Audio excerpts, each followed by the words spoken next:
जय हिंद दोस्तों, स्वागत है आप सभी का आपके अपने परिवार द लॉजिकल साइंस में। मैं हूं आलोक सिंह आतिश और आज के इस वीडियो सेशन में हम लोग बात करने वाले हैं ग्रुप डी साइंस सेट 15 के डिस्कशन की। जी हाँ दोस्तों, इससे पीछे के वीडियो सेशन में हम लोगों ने ग्रुप डी साइंस सेट 14 का डिस्कशन देखा था। दोस्तों आज के इस सेशन में हम लोग 15 की बात करेंगे। और हाँ, आपकी जानकारी के लिए बताना चाहूँगा कि आज के इस सेशन का जो भी क्वेश्चन है उसका PDF आपको कहाँ मिलेगी, ये हमारे टेलीग्राम ग्रुप से मिल जाएगा, जिसका लिंक मैंने नीचे डिस्क्रिप्शन में डाल दिया है। आप वहाँ से जा करके ले सकते हैं। बहरहाल आइए अपने सेशन की शुरुआत करते हैं और चलते हैं पहले क्वेश्चन की तरफ। आपका जो पहला क्वेश्चन है आज के इस सेशन का, क्वेश्चन नंबर 1, क्या पूछा जा रहा है आपसे पूछा जा रहा है कि ध्वनि प्रदूषण डैश में मापा जाता है। आपका ऑप्शन दिया हुआ है डेसिबल, दूसरा ऑप्शन है जूल, तीसरा ऑप्शन है एम्पियर, चौथा ऑप्शन है ओम। क्या होगा इसका आंसर? आपसे क्वेश्चन पूछा जा रहा है कि ध्वनि प्रदूषण डैश में मापा जाता है। ध्वनि प्रदूषण डैश में मापा जाता है। ध्यान में रखिएगा कि ध्वनि प्रदूषण को हम लोग इंग्लिश में क्या कहते हैं, तो सर इसी को हम लोग इंग्लिश में साउंड पॉल्यूशन कहते हैं। क्या कहते हैं सर? साउंड पॉल्यूशन कहते हैं। ध्वनि प्रदूषण होता क्या है, आप सभी ध्यान में रखेंगे कि जब आपके आसपास में आवश्यकता से अधिक ध्वनि उत्पन्न होना शुरू हो जाती है तब वो कंडीशन क्या कहलाता है? आप सभी कहेंगे ध्वनि प्रदूषण कहलाता है। मेरे मित्र ध्यान में रखिएगा कि ध्वनि प्रदूषण को हम लोग सीधे सीधे किससे जोड़ करके देखते हैं, तो सर सीधे सीधे इसको हम लोग मंद या तीव्रता से जोड़ करके देखते हैं। ध्वनि प्रदूषण को हम लोग किससे जोड़ करके देखते हैं, तो सर मंद या तीव्रता से जोड़ करके देखते हैं। यानी कि कोई भी ध्वनि कितना मंद होती है या फिर कोई भी ध्वनि कितना तीव्र होती है। और नो डाउट आप सबों को मालूम होगा कि जब हम लोग ध्वनि की मंदता और तीव्रता की बात करते हैं तो सर इसके बारे में हम लोग कहाँ पढ़ते हैं? आप कहते हैं गुरुजी इसके बारे में हम लोग ध्वनि की प्रबलता या तीव्रता में पढ़ते हैं। कहाँ पे पढ़ते हैं? तो ध्वनि की प्रबलता या तीव्रता में पढ़ते हैं। ध्यान में रखिएगा कि जब हम लोग ध्वनि की प्रबलता की बात करते हैं इसको इंग्लिश में क्या कहते हैं, तो सर इसको हम लोग इंग्लिश में लाउडनेस ऑफ साउंड कहते हैं। क्या कहते हैं सर? लाउडनेस ऑफ साउंड कहते हैं। और जब हम लोग तीव्रता की बात करते हैं इसको हम लोग इंग्लिश में क्या कहते हैं, तो सर इंटेंसिटी ऑफ साउंड कहते हैं। क्या कहते हैं सर? इंटेंसिटी ऑफ साउंड कहते हैं।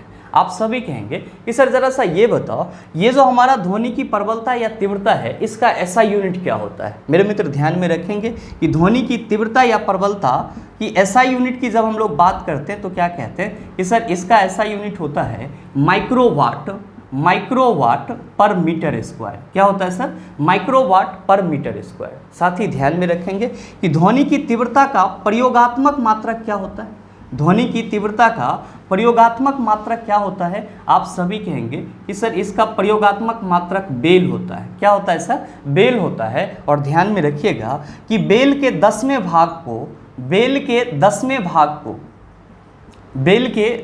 भाग को क्या बोला जाता है, तो सर डेसिबल बोला जाता है। क्या बोला जाता है? डेसिबल बोला जाता है, जिसको हम लोग किससे रिप्रेजेंट करते हैं, तो सर डीबी से रिप्रेजेंट करते हैं। किससे रिप्रेजेंट करते हैं? डीबी से रिप्रेजेंट करते हैं। और नो डाउट आप सबों ने कई दफ़ा इस चीज़ को याद भी करा होगा कि ध्वनि की तीव्रता का मात्रक क्या होता है, तो सर ध्वनि की तीव्रता का मात्रक डेसिबल होता है। जब आप ध्वनि प्रदूषण की बात कर रहे होते हैं तो आप सभी क्या कहते हैं कि गुरुजी ध्वनि प्रदूषण में जो ध्वनि की इंटेंसिटी होती है वो क्या होती है सर? ज़्यादा होती है, यानी कि तीव्र होती है।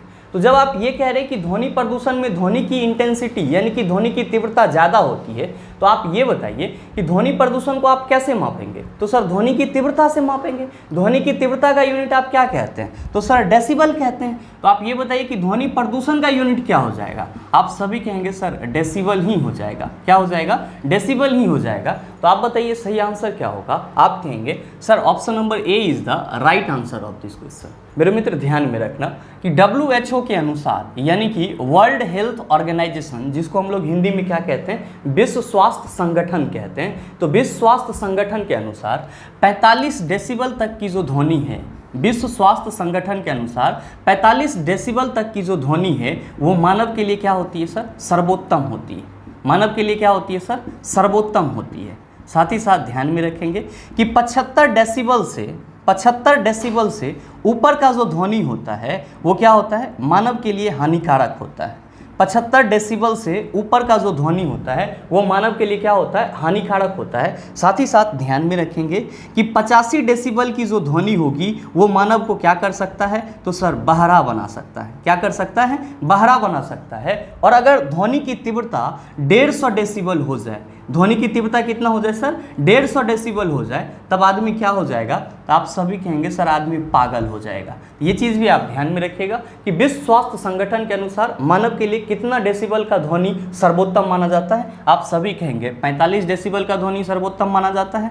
कितना डेसिबल से ऊपर का ध्वनि मानव के लिए हानिकारक हो सकता है, आप कहेंगे 75 डेसिबल से ऊपर का ध्वनि मानव के लिए हानिकारक हो सकता है। साथ ही साथ 85 डेसिबल की जो ध्वनि होगी वो क्या करेगा, आदमी को बहरा बना सकता है, और 150 डेसिबल का जो ध्वनि होगा वो क्या करेगा, तो सर आदमी को पागल बना सकता है। आप कहेंगे कि सर हमारे ऑप्शन में ऑप्शन नंबर बी में जूल भी दिया हुआ है, तो नो डाउट आप सबों को मालूम होगा कि जूल किसका यूनिट है, आप सभी कहते हैं सर ये कार्य या ऊर्जा का यूनिट होता है। साथ ही आपका जो तीसरा ऑप्शन एम्पियर है, आप सबों को ये भी मालूम होगा कि विद्युत धारा का ऐसा यूनिट क्या होता है, आप सभी कहेंगे सर एम्पियर होता है। और आपका चौथा यूनिट क्या है सर, ओम है, तो आप सभी कहेंगे सर ओम जो है ये प्रतिरोध का ऐसा यूनिट होता है।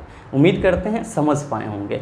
चलते हैं अगले क्वेश्चन की तरफ। आपका जो अगला क्वेश्चन है, क्वेश्चन नंबर 2, क्या पूछा जा रहा है आपसे, आपसे पूछा जा रहा है कि यदि किसी वस्तु पर लागू एक स्थिर बल की दिशा में वस्तु द्वारा हस्तांतरित बल और दूरी के परिणाम के रूप में दर्शाया जाता है तो इसे कहा जाता है। आपका ऑप्शन दिया हुआ है गतिरोध, दूसरा ऑप्शन है किया गया कार्य, तीसरा ऑप्शन है आवेग और चौथा ऑप्शन है त्वरण। क्या होगा इसका आंसर, आपसे क्वेश्चन पूछा जा रहा है कि यदि किसी वस्तु पर लागू एक स्थिर बल की दिशा में वस्तु द्वारा हस्तांतरित बल और दूरी के परिणाम के रूप में दर्शाया जाता है तब इसको क्या बोला जाता है।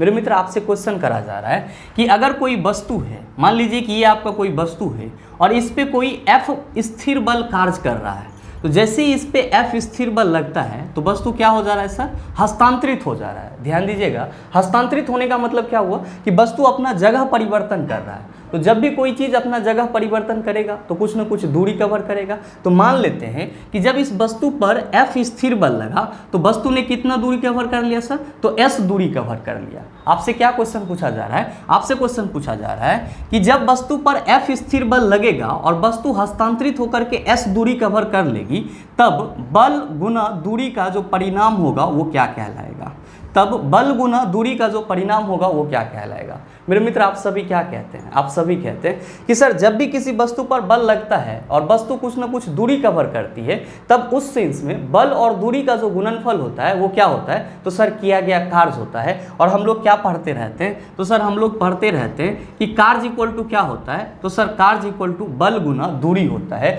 और इसी को हम लोग शॉर्ट फॉर्म में क्या लिखते हैं, तो sir W equal to FS लिखते हैं। क्या लिखते हैं sir, W equal to FS लिखते हैं, जहाँ पे F क्या है सर, तो बल है, और ये S क्या है, तो आप सभी कहेंगे सर दूरी है।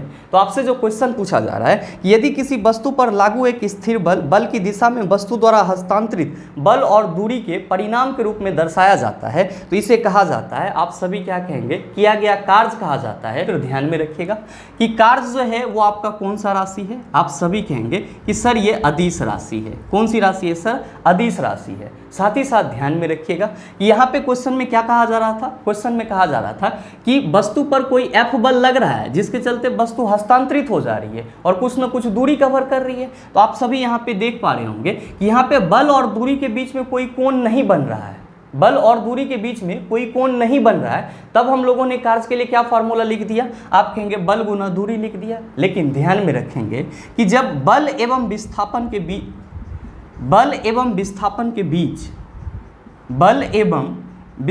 के बीच कोण बन रहा हो, क्या बन रहा हो सर, कोण बन रहा हो, तब हम लोग किया गया कार्य कितना लेते हैं, आप सभी कहेंगे कि sir W equal to FS cos theta लेते हैं। कितना लेते हैं sir, W equal to FS cos theta लेते हैं। ध्यान में रखिएगा ये जो आपका cos थीटा है ये क्या है, तो आप सभी कहेंगे कि सर ये बल और विस्थापन के बीच में बना हुआ कोण है।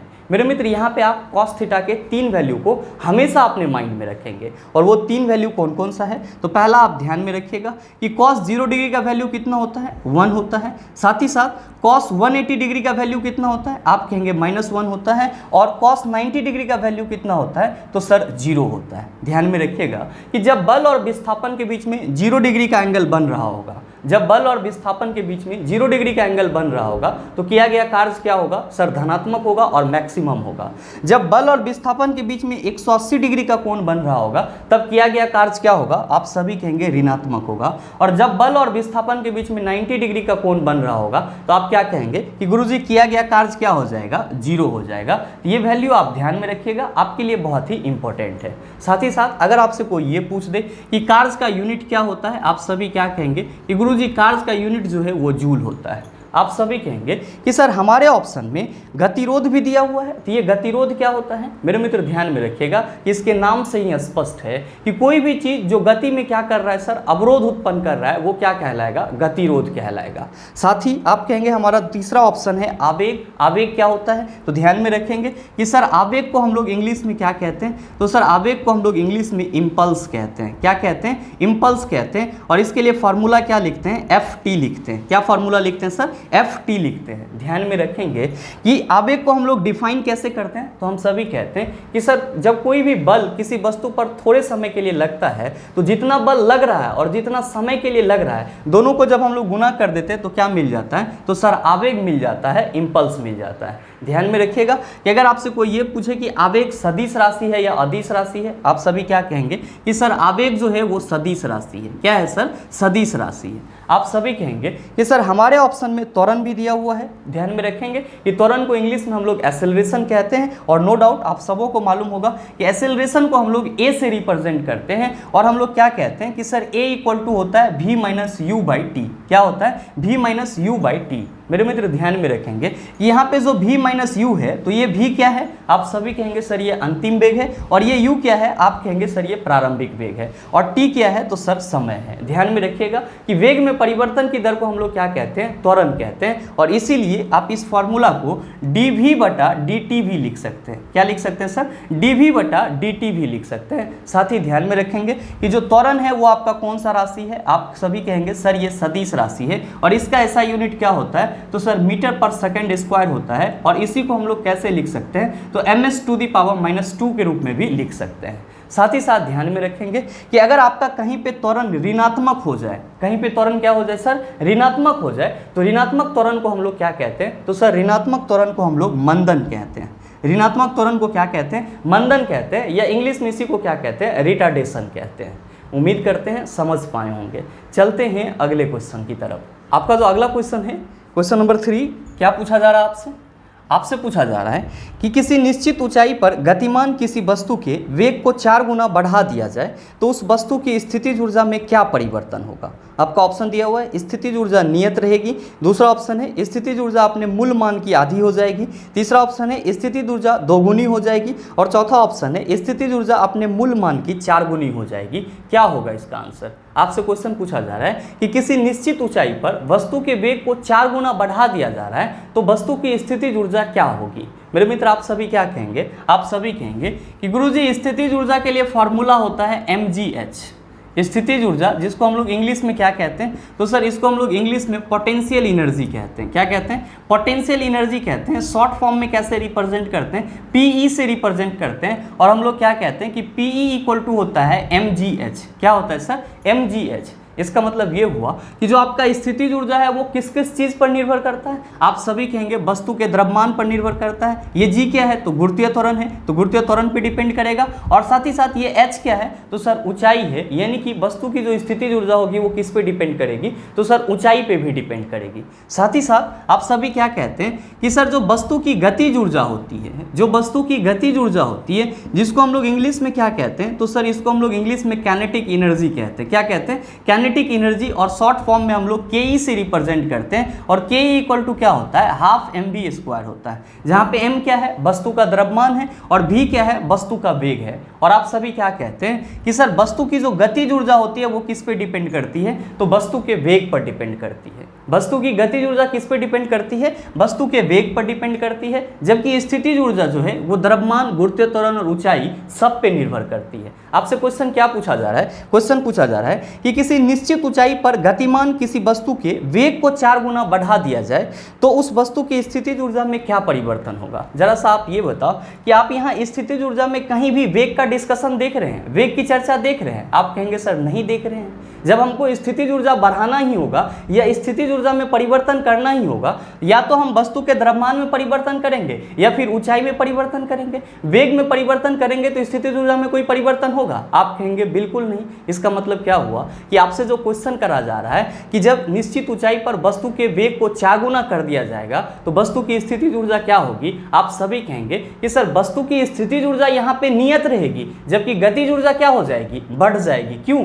क्योंकि स्थितिज ऊर्जा वेग पर निर्भर नहीं होती है, जबकि गतिज ऊर्जा किस पर निर्भर होती है? तो वस्तु के वेग पर निर्भर होती है। तो आपका जो पहला ऑप्शन दिया हुआ है कि स्थितिज ऊर्जा नियत रहेगी, आपके इस क्वेश्चन का सही आंसर क्या हो जाएगा? आप सभी कहेंगे सर ऑप्शन नंबर ए हो जाएगा। उम्मीद करते हैं समझ पाए होंगे। चलते हैं अगले क्वेश्चन की तरफ। आपका जो अगला क्वेश्चन है, क्वेश्चन नंबर 4, क्या पूछा जा रहा है आपसे?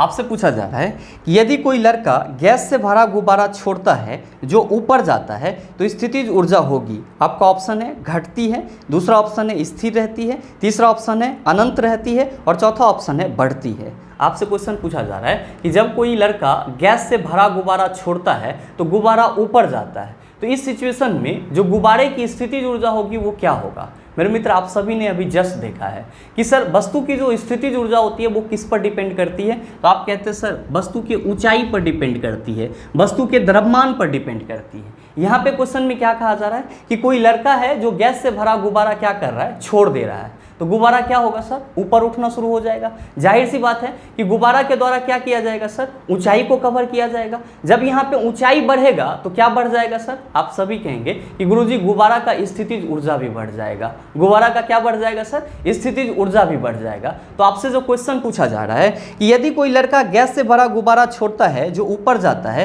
तो स्थितिज ऊर्जा होगी। आप कहेंगे सर स्थितिज ऊर्जा बढ़ जाएगी। क्यों? क्योंकि गुब्बारा जैसे जैसे ऊपर उठेगा यहाँ पे ऊंचाई भी क्या होगा सर? बढ़ता चला जाएगा। तो आप सभी कहेंगे कि सर हमारा सही ऑप्शन क्या हो जाएगा? ऑप्शन नंबर डी हो जाएगा। ध्यान में रखिएगा, जब भी गतिज ऊर्जा की बात करा जाए तो आप सभी क्या कहेंगे कि सर गतिज ऊर्जा जो है वो वस्तु के वेग पर निर्भर करती है। यानी कि अगर वेग बढ़ेगा तो वस्तु का गतिज ऊर्जा भी बढ़ेगा, वेग घटेगा तो वस्तु का गतिज ऊर्जा भी घटेगा। उम्मीद करते हैं समझ पाए होंगे। चलते हैं अगले क्वेश्चन की तरफ। आपका जो अगला क्वेश्चन है, क्वेश्चन नंबर 5, क्या पूछा जा रहा है आपसे? आपसे पूछा जा रहा है कि ठोस, द्रव और गैस द्रव में विसरित होते हैं, विसरण के संबंध में निम्न में से कौन सा विकल्प सत्य है? आपका ऑप्शन दिया हुआ है कि द्रवों की विसरण दर ठोस या गैसों की तुलना में अधिक होती है, दूसरा ऑप्शन है गैसों की विसरण दर द्रव या ठोस की तुलना में अधिक होती है, और तीसरा ऑप्शन है कि ठोसों की विसरण दर द्रव या गैसों की तुलना में अधिक होती है, और चौथा ऑप्शन है गैसों की विसरण दर द्रव या ठोस की तुलना में कम होती है। क्या होगा इसका आंसर? आपसे क्वेश्चन पूछा जा रहा है कि ठोस, द्रव और गैस द्रव में विसरित होते हैं। फिर कहा जा रहा है कि विसरण के संबंध में निम्न में से कौन सा विकल्प सही है? मेरे मित्र, आप सभी कहेंगे कि सर पहले ये बताओ कि ये विसरण क्या होता है? ये विसरण क्या होता है?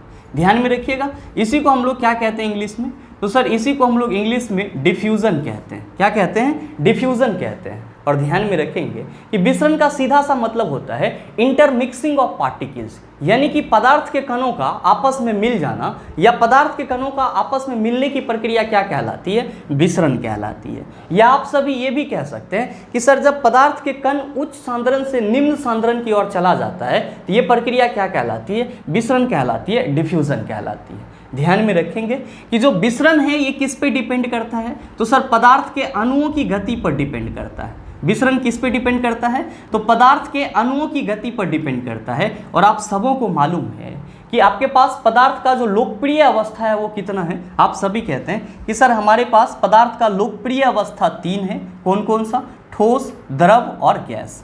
ठोस, द्रव और गैस। ध्यान में रखिएगा कि जब हम लोग ठोस में अंतराण्विक आकर्षण बल की बात करते हैं, जब हम लोग ठोस में किसकी बात करते हैं? अंतराण्विक आकर्षण बल की बात करते हैं।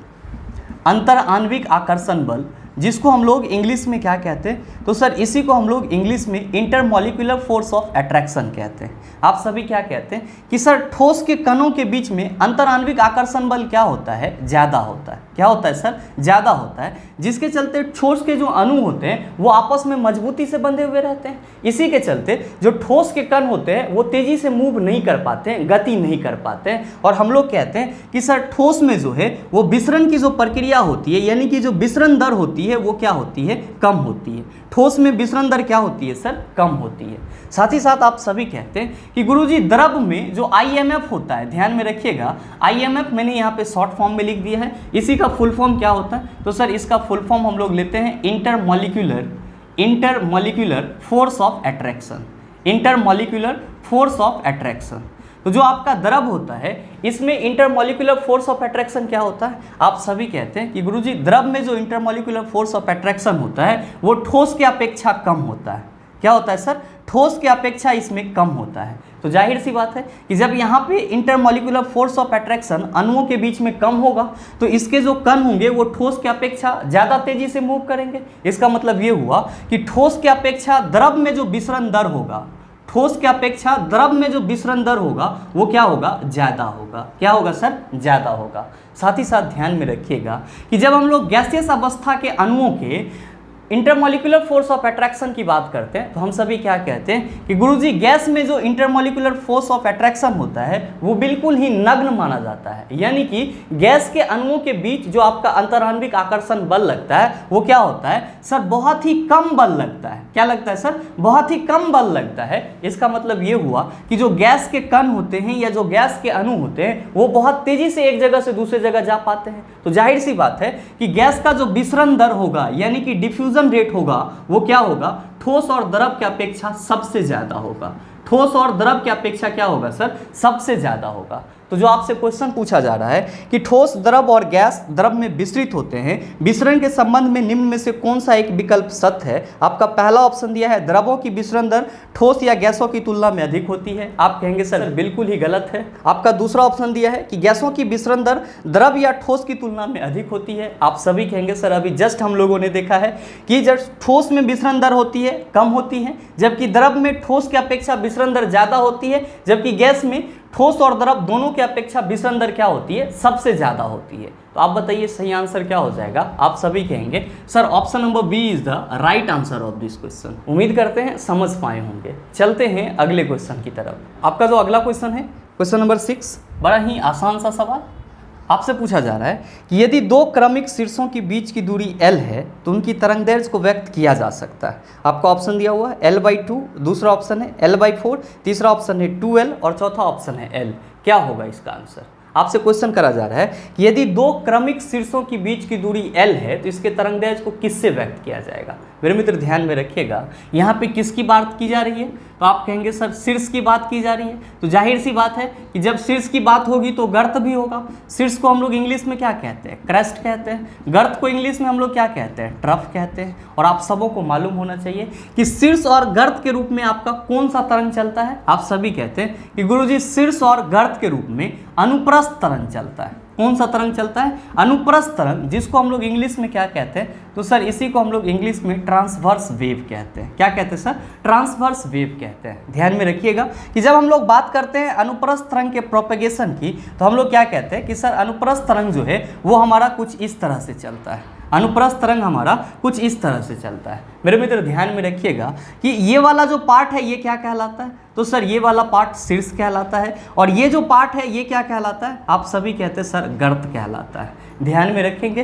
कि जो आप यहाँ पे शीर्ष देख रहे हैं और फिर यहाँ पे शीर्ष देख रहे हैं तो दो कर्मागत शीर्ष के बीच की जो दूरी होती है उसको क्या बोला जाता है, तरंगदैर्घ्य बोला जाता है। और मैंने आपको पीछे के सेशन में बताया भी था कि जब हम लोग वेवलेंथ की बात करते हैं यानी कि तरंगदैर्घ्य की बात करते हैं तो हम सभी क्या कहते हैं कि सर अगर हमारा अनुप्रस्थ तरंग होता है तो अनुप्रस्थ तरंग में दो कर्मागत शीर्ष के बीच की जो दूरी होती है वो क्या कहलाती है, तो सर तरंगदैर्घ्य कहलाती है। और दो कर्मागत गर्त के बीच की जो दूरी होती है वो क्या कहलाती है, तरंगदैर्घ्य कहलाती है। तो आप सभी दोनों ही चीज ध्यान में रखेंगे कि अनुप्रस्थ तरंग में दो कर्मागत शीर्ष या गर्त के बीच की दूरी क्या कहलाएगी, तो सर तरंगदैर्घ्य कहलाएगी, वेवलेंथ कहलाएगी। आपके क्वेश्चन में क्या दिया हुआ है, तो आपके क्वेश्चन में दिया हुआ है कि यदि दो क्रमिक शीर्षों के बीच की दूरी L है, यानी कि यहां से लेकर के यहां तक की बीच की दूरी कितनी है, L है, तो आप ये बताइए कि बीच का तरंग दैर्ध्य क्या होगा? आप सभी कहेंगे सर अभी जस्ट बताया है कि दो कर्मागत शीर्ष के बीच की दूरी को हम लोग क्या कहते हैं? तरंग दैर्ध्य कहते हैं। यहाँ पे दोनों कर्मागत शीर्ष के बीच की दूरी कितना है? L है,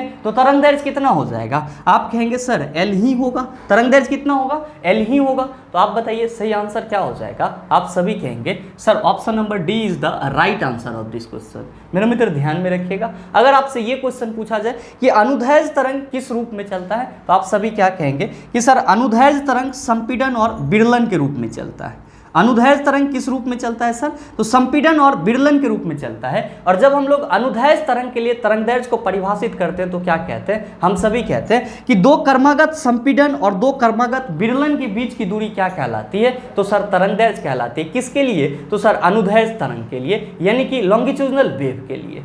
उम्मीद करते हैं समझ पाए होंगे। चलते हैं अगले क्वेश्चन की तरफ। आपका जो अगला क्वेश्चन है क्वेश्चन नंबर 7, बड़ा ही आसान सा सवाल। क्या पूछा जा रहा है? आपसे पूछा जा रहा है कि डैश की आवृत्ति मनुष्यों के लिए श्रव्य नहीं है। आपका ऑप्शन दिया हुआ है 1800 हर्ट्ज, दूसरा ऑप्शन है 22,000 हर्ट्ज, तीसरा ऑप्शन है 100 हर्ट्ज और चौथा ऑप्शन है 20,000 हर्ट्ज। क्या होगा इसका आंसर? आपसे क्वेश्चन पूछा जा रहा है कि इन चारों में से कौन सा आवृत्ति मनुष्य के लिए श्रव्य नहीं है, यानी कि जिसको मनुष्य सुन नहीं सकता है। मेरे मित्र ध्यान में रखेंगे कि मनुष्य कितना आवृत्ति तक के ध्वनि तरंग को सुन सकता है। तो आप सभी कहते हैं कि गुरुजी मनुष्य के लिए जो ऑडिबल साउंड वेव का जो आवृत्ति का परिसर होता है, आवृत्ति का जो रेंज होता है वो कितना होता है? आप सभी कहते हैं कि सर 20 हर्ट्ज से 20,000 हर्ट्ज के बीच होता है। 20 हर्ट्ज से 20,000 हर्ट्ज के बीच होता है। इसका मतलब ये हुआ कि हम और आप सभी कितने आवृत्ति वाले ध्वनि तरंग को सुन सकते हैं? तो आप कहेंगे कि सर जो ध्वनि तरंग की आवृत्ति 20 हर्ट्ज से 20,000 हर्ट्ज के बीच होगी उसी ध्वनि तरंग को हम लोग सुन सकते हैं। आपके क्वेश्चन में क्या कहा जा रहा है कि डैश की आवृत्ति मनुष्यों के लिए श्रव्य नहीं है। आपका पहला ऑप्शन दिया हुआ है 18,000। आप सभी क्या कहेंगे कि सर इतना आवृत्ति वाले ध्वनि तरंग को तो हम लोग सुन सकते हैं। क्यों? क्योंकि 18,000 जो है वो 20 हर्ट्ज से 20,000 हर्ट्ज के बीच आएगा। जबकि आपका दूसरा ऑप्शन है 22,000 हर्ट्ज। मेरे मित्र आप सभी क्या कहेंगे कि सर हम लोग सुन सकते हैं 20 हर्ट्ज से 20,000 हर्ट्ज के बीच की आवृत्ति को, ना तो इससे कम का सुन सकते हैं और ना ही 20,000 हर्ट्ज से ज़्यादा का सुन सकते हैं। हमारे दूसरे ऑप्शन में कितना दिया हुआ है सर? तो 22,000 हर्ट्ज दिया हुआ है। कितना दिया हुआ है? 22,000 हर्ट्ज। और इस आवृत्ति वाले तरंग को हम लोग नहीं सुन सकते हैं। और आपका जो तीसरा ऑप्शन है 100 हर्ट्ज, आप कहेंगे सर इसको भी सुन सकते हैं। और जो चौथा ऑप्शन है 20,000 हर्ट्ज, आप कहेंगे सर इसको भी सुन सकते हैं। यानी कि सही आंसर क्या हो जाएगा? आप सभी कहेंगे sir option number B is the right answer of this question. मेरे मित्र ध्यान में रखिएगा कि 20 हर्ट्ज से नीचे की आवृत्ति वाली जो तरंग होती है या जो ध्वनि होती है उसको हम लोग क्या कहते हैं? तो सर उसको हम लोग अपश्रव्य ध्वनि तरंग कहते हैं। क्या कहते हैं? अपश्रव्य ध्वनि तरंग कहते हैं। हमेशा ध्यान में रखेंगे कि 20 हर्ट्ज से नीचे की आवृत्ति वाली जो ध्वनि तरंग होगी, 20 हर्ट्ज से नीचे की आवृत्ति वाली जो ध्वनि तरंग होगी उसको अपश्रव्य ध्वनि तरंग कहेंगे। ऊपर की आवृत्ति वाली जो ध्वनि तरंग होगी इसको हम लोग क्या कहेंगे? तो सर इसको हम लोग पराश्रव्य ध्वनि तरंग कहेंगे। क्या कहेंगे सर? पराश्रव्य ध्वनि तरंग कहेंगे। ध्यान में रखेंगे अपश्रव्य ध्वनि तरंग को हम लोग इंग्लिश में इंफ्रासोनिक साउंड वेव कहते हैं। क्या कहते हैं? इंफ्रासोनिक साउंड वेव कहते हैं। जबकि पराश्रव्य ध्वनि तरंग को हम लोग इंग्लिश में क्या कहते हैं? तो सर इसको हम लोग इंग्लिश में अल्ट्रासोनिक साउंड वेव कहते हैं। क्या कहते हैं? अल्ट्रासोनिक साउंड वेव कहते हैं। तो आप ये भी ध्यान में रखिए। ऑडिबल साउंड वेव क्या होगा? तो 20 हर्ट्ज से 20,000 हर्ट्ज के बीच होगा। उम्मीद करते हैं समझ पाए होंगे। चलते हैं अगले क्वेश्चन की तरफ। आपका जो अगला क्वेश्चन है क्वेश्चन नंबर 8, क्या पूछा जा रहा है आपसे? आपसे पूछा जा रहा है कि जब एक वस्तु को अवतल दर्पण के वक्रता केंद्र से बाहर रखा जाता है तो छवि का निर्माण होगा। आपका ऑप्शन दिया हुआ है सी के अलावा, दूसरा ऑप्शन है सी में, तीसरा ऑप्शन है फोकस पर और चौथा ऑप्शन है फोकस और सी के बीच। क्या होगा इसका आंसर? आपसे क्वेश्चन पूछा जा रहा है कि अगर किसी वस्तु को अवतल दर्पण के वक्रता केंद्र से बाहर रखा जाता है तब उसका प्रतिबिंब कहाँ पे बनेगा? आप सभी कहेंगे कि सर अगर हम इसके लिए एक रे डायग्राम बनाएं तो थोड़ा देर के लिए हम लोग एज्यूम कर लेते हैं ये हमारा क्या है सर? ये हमारा कोई N और M अवतल दर्पण है। क्या है सर? N और M अवतल दर्पण है। ध्यान दीजिएगा, ये वाला पॉइंट क्या कहलाएगा? आप कहेंगे दर्पण का ध्रुव कहलाएगा। ये वाला पॉइंट क्या कहलाएगा? आप कहेंगे सर दर्पण का फोकस बिंदु कहलाएगा। और साथ ही ये वाला पॉइंट क्या कहलाएगा? आप सभी कहेंगे कि सर ये वक्रता केंद्र कहलाएगा। क्या कहलाएगा? वक्रता केंद्र कहलाएगा। मेरे मित्र, आपके क्वेश्चन में क्या दिया हुआ है कि वस्तु को वक्रता केंद्र से बाहर रखा जाता है। तो मान लीजिए कि वस्तु आपका यहाँ पे रखा हुआ है। वस्तु आपका क्या है सर? यहाँ पे। थोड़ा सा और दूर रख लीजिए सर, ताकि आपको रे डायग्राम बनाने में सुविधा हो। वस्तु को कहाँ पे रखा जा रहा है सर? तो सर वस्तु को यहाँ पे रखा जा रहा है। ये ए बी वस्तु है जिसको वक्रता केंद्र से बाहर रखा जा रहा है। आपसे ये क्वेश्चन पूछा जा रहा है कि जब वस्तु वक्रता केंद्र से बाहर होगा तब इसका प्रतिबिंब कहाँ बनेगा? आप सभी क्या कहेंगे कि सर एक ऐसी प्रकाश की किरण होगी जो क्या होगा? दर्पण के मुख्य अक्ष के समांतर होगा। और आप सबों ने कल के सेशन में देखा है कि जब कोई प्रकाश की किरण दर्पण के मुख्य अक्ष के समांतर होता है, परावर्तन के बाद कहाँ से गुजर जाता है? आप सभी कहते हैं कि सर जब मुख्य अक्ष के समांतर होता है तो परावर्तन के बाद मुख्य फोकस से होकर के गुजर जाता है। क्या होता है सर? मुख्य फोकस से होकर के गुजर जाता है। साथ ही ध्यान दीजिएगा कि जब आपका यहाँ पे वस्तु रखा हुआ है तो इससे एक प्रकाश की किरण ऐसे भी होगी जो वक्रता केंद्र के अनुदिश आ रही होगी। जो वक्रता केंद्र के क्या होगी सर? अनुदिश आ रही होगी। और मेरे मित्र, आप सबों को मालूम है कि अगर कोई प्रकाश की किरण दर्पण के वक्रता केंद्र के अनुदिश आती है तो वो दर्पण पे क्या होता है सर? आप कहते हैं सर लंब होता है। और जो परावर्तन होता है उसका उसी माध्यम में हो जाता है। यानी कि वक्रता केंद्र के अनुदिश आएगा तो ये ऐसे आएगा और फिर यहाँ से परावर्तन के बाद भी क्या होगा सर? ऐसे ही लौट जाएगा। आप सभी यहाँ पे क्या देख पा रहे हैं? आप सभी देख पा रहे होंगे कि सर ये जो हमारा परावर्तित किरण है और फिर ये जो हमारा लौटता हुआ यानी कि वक्रता केंद्र के अनुदिश जो आया हुआ परावर्तित किरण है, दोनों कहाँ पे इंटरसेक्ट हो रहा है? तो सर यहाँ पे इंटरसेक्ट हो रहा है। इसका मतलब क्या हुआ कि सर प्रतिबिंब कहाँ बनेगा? तो सर यहीं पे बनेगा। यानी कि अगर वस्तु को वक्रता केंद्र के बाहर रखा जाए, वस्तु को वक्रता केंद्र के बाहर रखा जाए तो वस्तु का प्रतिबिंब कहाँ पे बनेगा? तो सर फोकस और सी के बीच बनेगा। फोकस और सी के बीच बनेगा। साथ ही साथ प्रतिबिंब आपका कैसा होगा? आप कहेंगे गुरुजी उल्टा है, तो प्रतिबिंब आपका वास्तविक होगा। क्या होगा? वास्तविक होगा। और क्या होगा सर? उल्टा होगा। अगर आपसे ये क्वेश्चन पूछा जाए कि यहाँ पे प्रतिबिंब का आकार कैसा होगा, आप सभी देख पा रहे हैं कि यहाँ पे आपका ऑब्जेक्ट इतना बड़ा था और प्रतिबिंब आपका इतना सा हो गया, यानी कि प्रतिबिंब आपका क्या हो जाएगा? छोटा हो जाएगा। तो अब आप ये कह सकते हैं कि सर अगर किसी वस्तु को अवतल दर्पण के वक्रता केंद्र से बाहर रखा जाए तब उसका प्रतिबिंब कहाँ बनेगा? तो फोकस और वक्रता केंद्र के बीच बनेगा। प्रतिबिंब की प्रकृति कैसी होगी? आप कहेंगे वास्तविक और उल्टा होगा। साथ ही साथ क्या होगा सर? छोटा होगा। तो आप बताइए कि सही आंसर क्या हो जाएगा? आप सभी कहेंगे कि sir option number D is the right answer of this question. उम्मीद करते हैं समझ पाए होंगे। चलते हैं अगले क्वेश्चन की तरफ। आपका जो अगला क्वेश्चन है, क्वेश्चन नंबर 9, क्या पूछा जा रहा है आपसे? आपसे पूछा जा रहा है कि प्रकाश की किरण पानी से ग्लास तक जाती है, यह झुकता है। आपको ऑप्शन दिया हुआ है, समान की ओर गति बढ़ती है। दूसरा ऑप्शन है समान से दूर और गति बढ़ती है। और तीसरा ऑप्शन है समान की ओर धीमा हो जाता है। और चौथा ऑप्शन है समान से दूर और धीमा हो जाता है। आपसे क्वेश्चन पूछा जा रहा है कि कोई प्रकाश की किरण पानी से ग्लास में जाता है। कहाँ से जा रहा है सर? पानी से ग्लास में जा रहा है। पानी से ग्लास में जा रहा है तो क्या होगा? मेरे मित्र, आप सभी क्या कहेंगे? आप सभी कहेंगे कि सर पानी जो है वो ग्लास बोले तो कांच की बात की जा रही है। पानी जो है वो कांच की अपेक्षा क्या है सर? तो विरल माध्यम है। पानी क्या है सर? कांच की अपेक्षा विरल माध्यम है, जिसको हम लोग इंग्लिश में क्या कहते हैं? तो सर रेयरर मीडियम कहते हैं। क्या कहते हैं सर? रेयरर मीडियम कहते हैं। और ग्लास आपका पानी की अपेक्षा क्या है? आप सभी कहेंगे कि सर सघन माध्यम है। क्या है सर? सघन माध्यम है। सघन माध्यम को इंग्लिश में क्या कहते हैं? तो सर इसको हम लोग इंग्लिश में डेंसर मीडियम कहते हैं। क्या कहते हैं? डेंसर मीडियम कहते हैं। और नो डाउट आप सबों को मालूम है कि जब प्रकाश की किरणें विरल माध्यम से सघन माध्यम में जाती है, जब प्रकाश की किरणें विरल माध्यम से सघन माध्यम में जाती है तब वो क्या होता है? तो आप सभी कहते हैं कि सर तब अभिलंब की ओर झुक जाता है। अभिलंब की ओर क्या होता है सर? झुक जाता है। अभिलंब की ओर झुक जाता है। साथ ही साथ आप सभी क्या कहेंगे कि सर जब कोई प्रकाश की किरण विरल माध्यम से सघन माध्यम में जाती है तब जो उसकी गति होती है वो भी क्या हो जाती है सर? कम हो जाती है। जब कोई प्रकाश की किरण विरल माध्यम से सघन माध्यम में जाती है तब उसकी गति कम हो जाती है और साथ ही साथ जो प्रकाश की किरण होती है वो अभिलंब की ओर मुड़ जाती है, यानी कि अभिलंब की ओर झुक जाती है। ध्यान में रखिएगा कि अभिलंब को हम लोग इंग्लिश में क्या कहते हैं, तो सर इसको हम लोग इंग्लिश में नॉर्मल कहते हैं। और ध्यान में रखेंगे कि इसी को हम लोग सामान्य भी कहते हैं। क्या कहते हैं सर? सामान्य भी कहते हैं। साथ ही साथ ध्यान में रखिएगा कि जब प्रकाश की किरण सघन माध्यम से विरल माध्यम में आएगी, जब प्रकाश की किरण सघन माध्यम से विरल माध्यम में आएगी तब क्या होगा, तो आप सभी कहेंगे कि सर जब सघन से विरल में आएगी तब ये अभिलंब से दूर भागेगी। तब क्या होगा?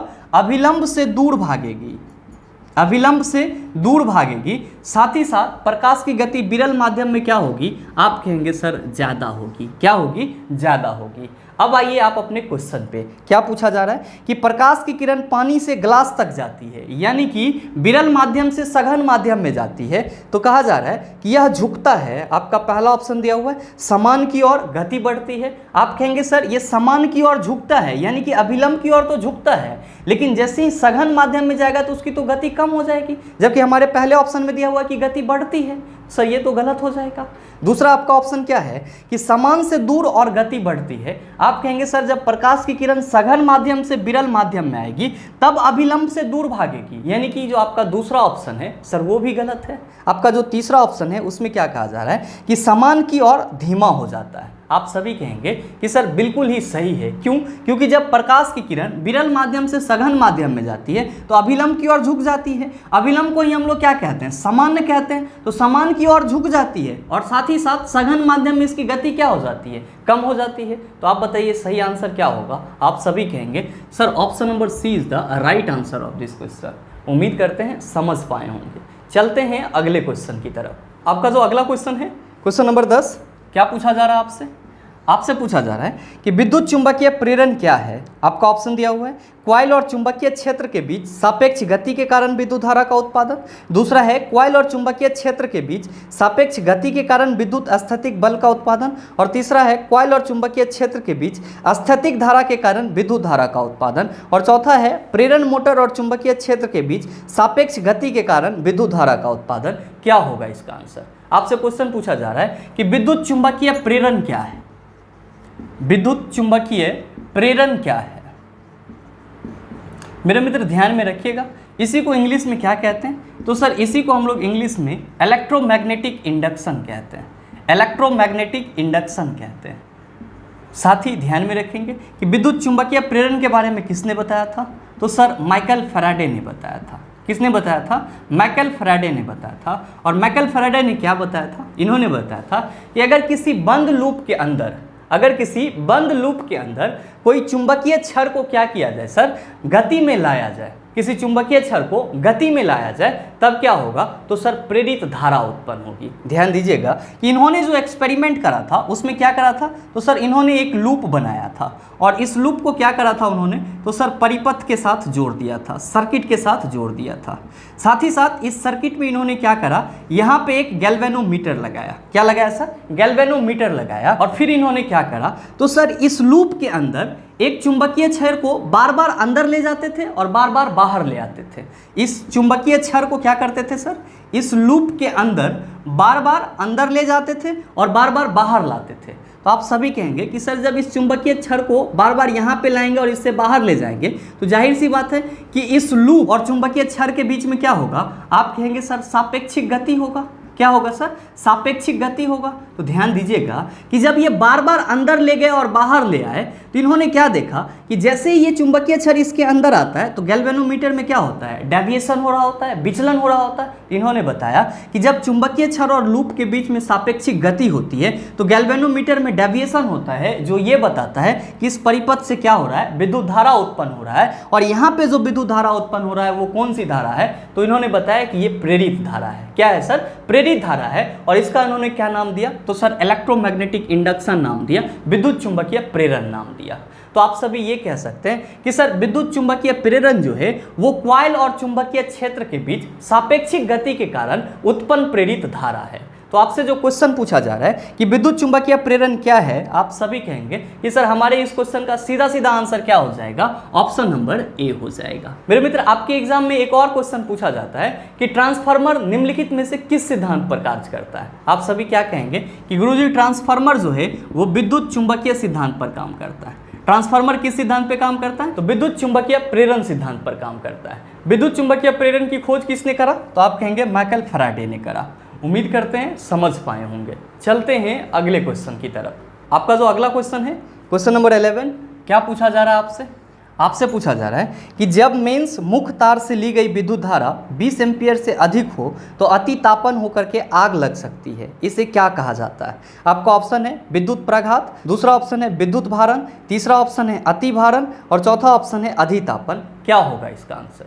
मेरे मित्र, आपसे क्वेश्चन पूछा जा रहा है कि जब मेंस मुख्य तार से ली गई विद्युत धारा 20 एम्पीयर से ज़्यादा हो जाती है तब इस कंडीशन को क्या कहते हैं? ध्यान में रखिएगा, आप इसको ऐसे भी समझ सकते हैं। मान लीजिए कि आपके घर में 3 पिन वाला एक ही सॉकेट है। 3 पिन वाला क्या है सर? एक ही सॉकेट है। और आप इसमें क्या कर रहे हैं सर, एक अलग से 3 प्लग ला करके इसमें ठूस दे रहे हैं और इसके साथ बहुत सारे एप्लियंसेज को जोड़ देते हैं। तो जब बहुत सारे एप्लियंसेज को जोड़ देते हैं तो सर यहाँ पे क्या हो जाता है सर, इस सॉकेट पे, तो सर इस सॉकेट पे ओवरलोडिंग हो जाता है। क्या हो जाता है सर? ओवरलोडिंग हो जाता है, जिसको हम लोग हिंदी में क्या कहते हैं, तो सर इसी को हम लोग हिंदी में अतिभारण कहते हैं। और इसी अतिभारण के चलते क्या होता है, आपके इस सर्किट में आग लगना शुरू हो जाता है। तो आपसे जो क्वेश्चन पूछा जा रहा है कि जब मेंस मुख्य तार से ली गई विद्युत धारा 20 एम्पीयर से अधिक हो जाती है तो अतितापन होकर के आग लग जाता है, इसे क्या कहा जाता है? आप कहेंगे ओवरलोडिंग कहा जाता है, यानी कि अतिभारण कहा जाता है। तो आपके इस क्वेश्चन का सही आंसर क्या हो जाएगा?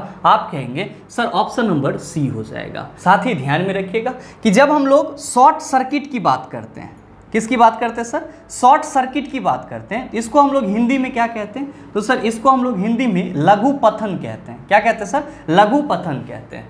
ध्यान में रखिएगा कि शॉर्ट सर्किट में क्या होता है, तो शॉर्ट सर्किट में आपका जो विद्युन्मय तार होता है, जो आपका विद्युन्मय तार होता है और साथ ही साथ जो आपका उदासीन तार होता है, और साथ ही साथ जो आपका उदासीन तार होता है, तो जब विद्युन्मय तार उदासीन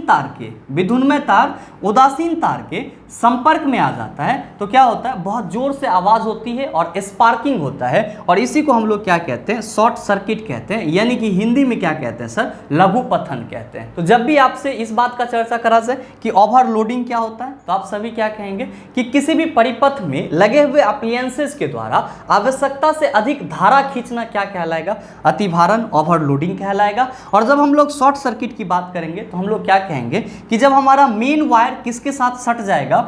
न्यूट्रल वायर के साथ सट जाएगा, यानी कि विद्युन्मय तार उदासीन तार के संपर्क में आ जाएगा, तब जो कंडीशन होगा वो क्या कहलाएगा? शॉर्ट सर्किटिंग कहलाएगा, लघु पथन कहलाएगा। साथ ही साथ आपके एग्जाम में एक और क्वेश्चन पूछा जाता है कि भारतीय घरों में विद्युत प्रवाहित कितने आवृत्ति पे होती है? आप सभी ध्यान में रखेंगे कि भारतीय घरों में विद्युत की जो आपूर्ति होती है वो 50 हर्ट्ज के आवृत्ति पर होती है। कितना हर्ट्ज की आवृत्ति पे होती है? तो सर 50 हर्ट्ज के आवृत्ति पे होती है। तो आप इस चीज का भी ख्याल रखेंगे। उम्मीद करते हैं समझ पाए होंगे। चलते हैं अगले क्वेश्चन की तरफ। आपका जो अगला क्वेश्चन है, क्वेश्चन नंबर 12, आपसे क्या पूछा जा रहा है? आपसे पूछा जा रहा है कि तरल पदार्थ में प्रवाहकत्व कब शुरू होता है? आपका ऑप्शन दिया हुआ है, जब धनात्मक और ऋणात्मक प्रवाह की गति रुक जाती है। दूसरा ऑप्शन है जब लोहा विद्युत अग्र का उपयोग किया जाता है। और तीसरा ऑप्शन है जब धनात्मक और ऋणात्मक प्रभारों की गति मौजूद होती है।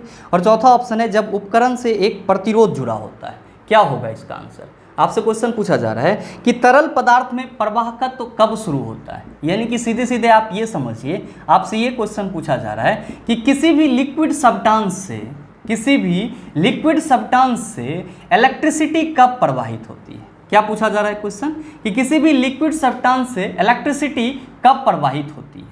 मेरे मित्र ध्यान में रखेंगे कि जो विद्युत का प्रवाह होता है वो कितने तरह के पदार्थ से होता है? तो सर 2 तरह के पदार्थ से होता है। पहला होता है सर ठोस पदार्थ से, और दूसरा किससे होता है सर? द्रव पदार्थ से होता है। ध्यान में रखेंगे कि जब हम लोग विद्युत के प्रवाह के लिए ठोस पदार्थ की बात करते हैं तो इसके अंतर्गत कौन आ जाता है? आप सभी कहते हैं कि सर जितने भी धातु होते हैं वो सब के सब किस में आ जाते हैं? तो सर ठोस में आ जाते हैं। और आप सबों को ये भी मालूम है कि धातुएं समानतः किस अवस्था में मिलती है? ठोस अवस्था में मिलती है। और धातु क्या होती है? तो सर विद्युत का चालक होता है, यानी कि कंडक्टर होता है। मेरे मित्र ध्यान में रखेंगे कि किसी भी ठोस मटेरियल से जो इलेक्ट्रिसिटी प्रवाहित होती है, यानी कि किसी भी चालक तार से जो इलेक्ट्रिसिटी प्रवाहित होती है, वो किसके चलते होती है? आप सभी कहेंगे कि सर किसी भी चालक में उपस्थित फ्री ऑफ इलेक्ट्रॉन के चलते क्या होती है? विद्युत धारा प्रवाहित होती है। किसी भी चालक तार से जो विद्युत धारा प्रवाहित होती है वो किसके चलते? तो फ्री ऑफ इलेक्ट्रॉन के चलते। किसके चलते सर? फ्री ऑफ इलेक्ट्रॉन के चलते, यानी कि मुक्त इलेक्ट्रॉन के चलते। किसके चलते सर? मुक्त इलेक्ट्रॉन के चलते। जबकि कोई भी द्रव या लिक्विड से जो आपका इलेक्ट्रिसिटी प्रवाहित होता है, कोई भी द्रव या लिक्विड से जो इलेक्ट्रिसिटी प्रवाहित होता है वो किसके चलते? तो सर आयन के मौजूदगी के चलते। किसके चलते?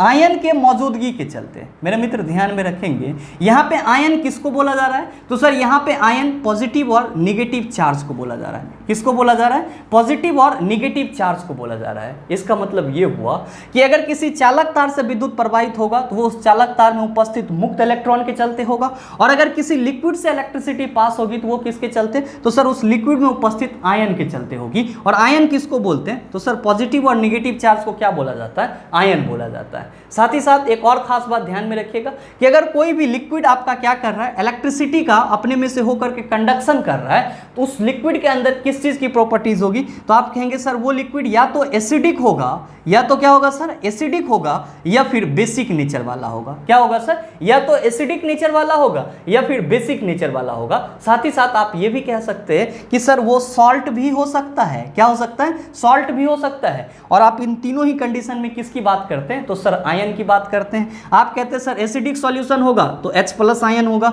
बेसिक सॉल्यूशन होगा तो OH- आयन होगा, और सॉल्ट होगा तो सर न्यूट्रल तो होगा लेकिन उसमें पॉजिटिव और निगेटिव क्या होंगे? चार्ज होंगे। और जब भी कोई सॉल्ट आपका फॉर्म होता है तो आयनिक बॉन्डेशन के चलते फॉर्म होता है, यानी कि सॉल्ट भी क्या कंटेन करता है? आयन कंटेन करता है। इसका सीधा सा मतलब ये हुआ तो लिक्विड से जो इलेक्ट्रिसिटी पास होती है वो किसके चलते होती है? आयन के चलते होती है।